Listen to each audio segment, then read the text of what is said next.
L'une des grandes questions que des personnes se posent généralement lorsqu'elles font des dépôts de visa, de demandes de visa, c'est que pourquoi ai-je obtenu un refus? D'autres personnes se posent aussi la question, quelles sont les étapes ou quelles sont les précautions à prendre pour ne pas obtenir un refus de visa, surtout quand il s'agit de la Turquie. Les amis, dans cette vidéo, si nous en parlons, je vais me focaliser pour élever ou pour soulever quelques points, du moins concernant les étudiants, que vous soyez boursier ou non boursier, quelles sont les choses que vous devez faire pour éviter un refus de visa pour la Turquie. Et pour ceux-là qui viennent en Turquie pour des raisons diverses hors du domaine éducation, si vous restez jusqu'à la fin de cette vidéo-ci, je vous donnerai quelques informations qui ont été mises en place dernièrement par le gouvernement turc et qui est maintenant applicable. Du moins, cela va vous permettre à mieux préparer votre voyage pour la Turquie. Sur ce, on se dit...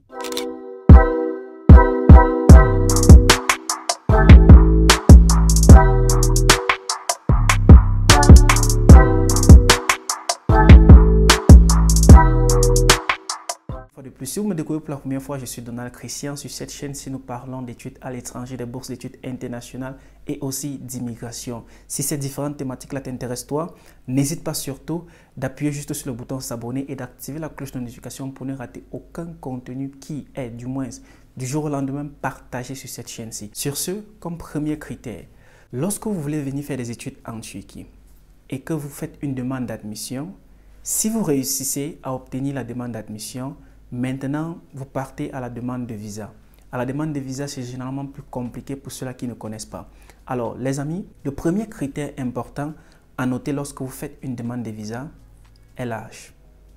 Supposons que vous venez étudier une licence en Turquie, vous venez pour un niveau licence, pour faire une licence en Turquie. Malgré le fait que la majorité des universités publiques de nos jours en Turquie limitent l'âge d'admission en licence à 21 ans, rares sont des universités qui vont prendre 22 ans, mais le maximum est de 20 ans, 21 ans. Si vous réussissez à obtenir une admission et que vous avez 22 ans, si vous partez faire une demande de visa, vous avez un fort pourcentage d'obtenir un refus. Les amis, réfléchissez bien sur votre âge lorsque vous faites une demande de visa selon votre niveau. J'ai eu un candidat que j'ai eu à suivre, je pense que c'était cette année-ci. S'il regarde cette vidéo-ci et connaît le conseil que je lui ai donné, on a eu à suivre sa procédure ensemble, mais malheureusement, il avait 23 ans. Moi, je lui ai dit personnellement que mon ami, ce dossier peut avoir des problèmes, mais comme tu insistes qu'on essaye, essayons. On a essayé, malheureusement, il a eu un refus. Et la seule raison pour laquelle il avait le refus, c'est vrai qu'il ne donne pas de raison, mais tout le dossier était propre, il n'y avait rien d'inconvénient à l'intérieur. La seule raison, en fait, pour laquelle il a eu un refus de visa, c'était son âge. Du moins, on a suspecté l'âge. Et je me suis basé, en fait, sur mon expérience pour pouvoir dire, voilà, on t'a refusé une demande de visa parce que ton âge était au-dessus de la normale. Les amis, si vous avez 21 ans, si vous avez 22 ans, 23 ans et que vous voulez faire une demande de visa pour la Turquie niveau licence, selon mon expérience, ne le faites pas. Pourquoi? Parce que vous avez un fort pourcentage d'avoir un refus de visa. Je parle ainsi sur expérience. Ce n'est pas quelque chose qui est écrit quelque part. Je parle sur mon expérience. Alors, pourquoi je dis cela? Parce que je me suis rendu compte qu'il se base aussi sur l'âge limite qui est donné dans le système de la Turquie et Bourse-Lari. Pour les boursiers, vous devez savoir que l'âge maximal pour ceux-là qui demandent une admission, du moins pour ceux-là qui demandent une bourse pour niveau licence, est de 21 ans. Donc, si vous venez en Turquie, que ce soit boursier ou sans boursier, pour un niveau licence et que vous avez plus de 21 ans, l'obtention du visa sera très compliquée, voire peut-être impossible. Parce que ce qui était avant, en fait, ils donnaient des visas, mais du jour au lendemain, c'est difficile maintenant d'obtenir un visa pour niveau licence avec 22 ans. C'est très difficile, 23 ans, 24 ans, c'est très difficile. Visa, études. Donc, ce que moi je vous conseille pour pallier à cela, c'est d'obtenir, si vous êtes en deuxième, peut-être troisième année, c'est d'obtenir votre master, votre licence, pardon, et de venir en Turquie maintenant pour faire votre master. Je pense que là, c'est plus crédible, là, c'est plus possible d'obtenir un visa pour la Turquie pour venir faire votre master. Parce que là, l'âge limite de master, je pense que c'est 28 ans. Même pareil dans le système de la Turquie et Bourse-Lari, l'âge maximal, c'est 28 ans. Donc, vous avez l'opportunité de pouvoir encore faire une demande de visa. C'est le même conseil que j'ai donné à cette personne qui avait payé ma consultation pour le suivi de son dossier pour des études en Turquie. Je lui ai dit, va terminer ta troisième année, obtiens ta licence et maintenant fais plutôt une demande pour l'obtention d'un master et tu pourras refaire une autre demande de visa. La deuxième chose, les amis, comme j'ai noté ici, est le compte bancaire. Il n'y a aucun pays de par le monde dans lequel vous voulez aller en tant qu'étudiant sans toutefois montrer une preuve de compte bancaire, du moins sans toutefois montrer une preuve de financement. Qui est celui qui va vous sponsoriser en Turquie? Qui est celui qui va payer vos études en Turquie? Comment est-ce que vous allez pouvoir survivre en Turquie? Même si selon la loi turque, il est dit que les étudiants ont la possibilité de travailler peut-être déjà à la deuxième année ici en Turquie, cela ne prouve pas que vous seriez capable de pouvoir générer assez d'argent pour pouvoir payer vos frais de scolarité. Donc, de manière générale, il y a un budget qui est demandé beaucoup plus pour des pays africains. Il y a un budget qui est demandé dans un compte bancaire ou bien dans le compte bancaire de celui qui prend en charge l'étudiant ou l'enfant qui vient en Turquie. Le budget généralement est entre 3 millions de francs CFA et 4 millions de francs CFA. Pour ceux qui utilisent le dollar, par exemple, si vous êtes au Haïti, essayez de convertir cela en dollars. Essayez même de vous rapprocher, si vous êtes dans un pays hors d'Afrique, essayez de vous rapprocher auprès de l'ambassade de la Turquie de votre pays pour obtenir le montant que vous devriez mettre dans votre compte bancaire pour prouver vos fonds de financement pendant la durée, du moins pendant une année de votre étude ici en Turquie. Ce que j'ai constaté, c'est que certaines personnes commettent cette erreur, c'est de mettre de l'argent dans un compte bloqué en banque portant leur nom. Le jour où ils veulent partir faire la demande de visa, ils retirent le relevé bancaire, ils partent faire la demande de visa et quelques temps après, ils retirent l'argent. Erreur. Erreur, les amis. Parce que ce qui est sûr, il y a une vérification des fonds dans ton compte bancaire. Si tu mets par exemple 5 millions aujourd'hui et que tu tires ton relevé bancaire, tu n'as pas fait le dépôt de demande de visa. C'est tout un processus, les amis. Ce qui est sûr, l'ambassade pourrait bel et bien vérifier si ton compte contient cet argent-là. Et si on vérifie, on appelle ta banque, s'il y a bel et bien cette somme-là dans ton compte et qu'il n'y en a pas, tu ne risques pas juste de recevoir un refus, mais tu risques de recevoir au moins ces 5 années de bannissement d'entrée sur le territoire turc. Je parle sur expérience parce que j'ai vu des gens le faire. Ils ont mis de l'argent dans leur compte et après quelques temps, ils ont retiré de l'argent sans que les résultats du visa ne soient sortis. Erreur. Directement, la personne a reçu 5 ans d'interdiction d'entrer sur le territoire turc. Et c'était choquant. Pour rien, juste comme ça. Pourtant, tout le dossier était propre, tout le dossier était très superbe. Troisième point que je vais noter ici, là, c'est la non-confirmation de l'université. Obtenir une admission en Turquie n'est pas équivalent de permission d'aller faire la demande de visa. Généralement, lorsque nous faisons des suivis, quand je parle de nous faisons des suivis, je parle de DC Éducation, un petit groupe que j'ai créé dernièrement, on s'assure que l'université puisse envoyer une confirmation auprès de l'ambassade. C'est-à-dire, ils envoient une lettre d'admission, une copie de ta lettre d'admission au niveau de l'ambassade pour confirmer que tu as eu bel et bien l'admission dans leur université.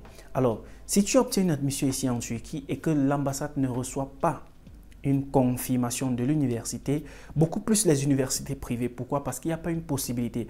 Certaines universités privées ne laissent pas la possibilité de vérifier l'admission dans le système web de l'université en question.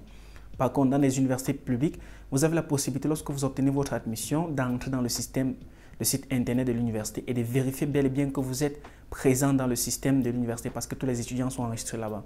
D'autres universités privées le font, mais certaines ne le font pas. Donc, ce qui rend impossible de pouvoir vérifier ta lettre d'admission auprès de l'université. Donc, l'ambassade attend que l'université envoie une copie de ta lettre d'admission auprès d'elle pour qu'elle puisse confirmer que voilà, cet étudiant est vraiment inscrit dans cette université-là. Du moins, il est enregistré dans cette université-là. Comme quatrième point que j'ai noté ici, les amis, est le choix du programme. Vous venez en Turquie, pour quel programme est-ce que vous venez faire? J'ai rencontré plusieurs étudiants qui se sont fait refuser des visas faute d'âge et suivant faute du programme. Ils ont choisi un mauvais programme. Si vous voulez venir en Turquie, c'est vrai que des universités ici en Turquie offrent des programmes de 2 ans qu'on appelle généralement des programmes professionnels qui vous préparent directement au marché de l'emploi. Mon conseil à vous, c'est de ne pas prendre un programme de 2 ans. Prenez directement un programme de 4 ans, c'est-à-dire un programme de licence. Parce que je me dis que l'ambassade peut aussi se baser sur votre âge et sur le programme que vous avez pris pour pouvoir vous donner un refus de visa. Comme 5e point, j'ai noté ici le manque de certains documents. Plusieurs personnes se rapprochent de l'ambassade parce que ce que moi je conseille généralement, c'est que lorsque vous voulez faire une demande de visa pour la Turquie, rapprochez-vous de l'ambassade de la Turquie, de votre pays bien sûr, pour obtenir toute la liste des documents qui sont demandés pour la demande de visa et assurez-vous que vous puissiez fournir tous ces documents-là. Parce que si vous manquez un seul document, c'est compliqué les amis, vous pourriez vous faire refuser le visa. Donc assurez-vous que la liste que vous allez obtenir de l'ambassade pour la constitution du dossier de demande de visa, assurez-vous de fournir tous ces dossiers-là pour ne pas recevoir un refus. Pour ceux qui sont restés jusqu'à la fin de cette vidéo-ci et qui aimeraient venir en Turquie, par l'obtention d'un visa, bien sûr, vous devez obtenir un visa pour venir en Turquie. J'aimerais vous dire ceci. Depuis quelques temps, il y a une nouvelle qui circule que ceux qui arrivent en Turquie avec un visa business, touriste, affaires ou foire et tout ce qui va avec, ils ne parviennent pas à obtenir les lettres, du moins les cartes de résidence touriste. Les amis, désormais, c'est difficile en Turquie parce que la Turquie ne s'appelle plus Turquie, elle s'appelle maintenant plutôt Turquie, que ce soit en anglais, en français ou en Turquie. Donc, il est difficile du moins d'obtenir maintenant une carte de résidence en Turquie avec un visa touriste. Raison pour laquelle ceux qui vont entrer en Turquie, le seul moyen pour vous d'obtenir une carte de résidence pour pouvoir rester longtemps sur le territoire turc est d'avoir une admission dans une université ici en Turquie, que ce soit l'université publique ou privée. Je me suis rapproché de l'immigration de ma ville. Ils m'ont dit que si tu entres en Turquie avec un visa touriste, un visa d'affaires, un visa business et que tu aimerais prolonger ton séjour sur le territoire, du moins pour ceux-là qui vont ou bien qui viennent en Turquie pour se débrouiller, ou qui viennent en Turquie pour chercher du travail et qui aimeraient prolonger leur séjour sur le territoire, bel et bien, ils doivent s'inscrire dans une université pour obtenir la carte de résidence. Moi, je me dis en fait que ça, c'est une politique parce qu'il faut noter qu'en 2023, il y aura des élections ici en Turquie. Je me dis que c'est une politique en fait pour réduire peut-être le nombre d'immigrants dans leur pays, le nombre peut-être de personnes qui viennent de manière illégale dans leur pays. Donc, préparez-vous déjà si vous avez un projet de voyage pour la Turquie, préparez-vous que lorsque vous viendrez ici là, lors de l'établissement de votre carte de résidence, vous devez prouver en fait la raison pour laquelle vous restez sur le territoire turc. Vous pouvez prouver cela par le fait que vous restez pour étudier la langue turque. Vous pouvez prouver cela par le fait que vous restez pour être étudiant, que vous avez une admission dans une université, que vous voulez suivre un programme universitaire. Vous prouvez cela aussi par le fait que vous voulez suivre un programme de formation professionnelle. Je pense qu'il y a plusieurs raisons de pouvoir prouver cela. Dans certaines villes même, on demande de prouver le relevé de compte bancaire. Du moins, on demande de prouver certains fonds dans un compte bancaire qui vous appartient. Alors les amis, c'est la fin de cette vidéo. J'espère que vous avez mis toutes les informations. Si c'est le cas, n'hésitez pas comme toujours de vous abonner. Si ce n'est pas encore fait, de lâcher des pouces j'aime. Si vous avez des questions, n'hésitez pas de les mentionner en commentaire. Sur ce, on se dit à la prochaine vidéo. Portez-vous excellemment. Très bien, je suis dans la Christian. Ciao.